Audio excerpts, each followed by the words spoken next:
14-ാം നൂറ്റാണ്ടിൽ സ്ഥാപിതമായ വിജയനഗര സാമ്രാജ്യത്തിന്റെ തലസ്ഥാനമായിരുന്നു ഹംപി.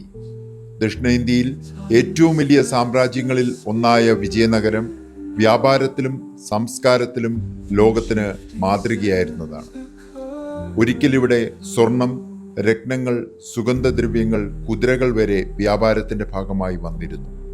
പേർഷ്യ, പോർച്ചുഗൽ, അറബ് രാജ്യങ്ങൾ വരെ ഹംപിയുമായി വ്യാപാരബന്ധം പുലർത്തിയിരുന്നു. 16-ാം നൂറ്റാണ്ടിൽ രാജ കൃഷ്ണദേവരായരുടെ ഭരണകാലത്ത് ഹംപി തന്റെ സുവർണകാലം കണ്ടു.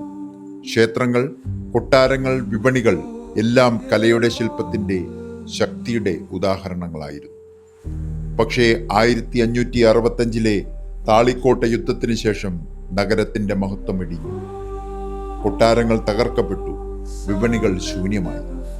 ഇന്നത്തെ ഹംപി ആ മഹത്തായ കാലത്തിന്റെ അവശിഷ്ടങ്ങൾക്കിടയിൽ നമ്മളെ നടക്കാൻ ഇടയാക്കുന്ന ചരിത്രത്തിന്റെ ജീവിച്ചിരിക്കുന്ന മ്യൂസിയമാണ്.